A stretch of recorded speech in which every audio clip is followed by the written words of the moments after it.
I'm Kris McCusker in the 680 Business Center. Not much movement on markets to start the week and not much volume either. It was a holiday for some, with most markets closed in Europe. And we also have a ton of earnings to come this week, including from some big names on both sides of the border. CP Rail tomorrow, along with Coca-Cola, Boeing, and Restaurant Brands International on Wednesday. And as well on Wednesday, a Bank of Canada interest rate announcement, though no change is expected.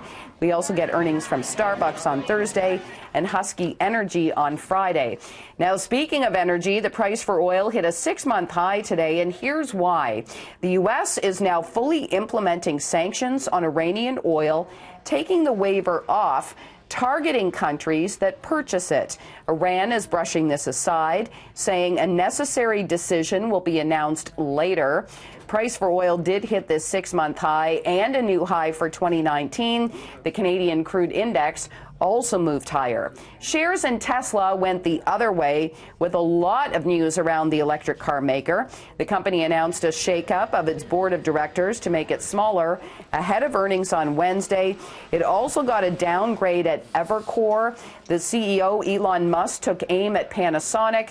That's the company that makes the batteries that powers the cars. One analyst at Roth Capital Partners told Bloomberg these two companies may need couples counseling. And then if that's not enough, Tesla is also investigating a video that appears to show a Model S exploding in a car park in China.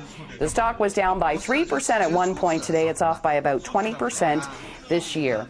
And if you were hoping to get your hands on a Samsung Galaxy Fold phone, you'll have to wait a little longer.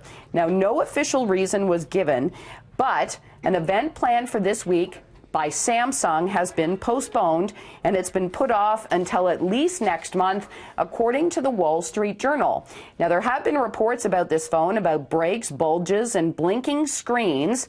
After just a few days of use, Samsung says it's received a few reports of damage to the displays of samples of the almost $2,000 U.S. handset, and it is investigating. Now, this issue comes after the Galaxy Note 7, which burst into flames 3 years ago, was ultimately pulled from the shelves at a massive cost.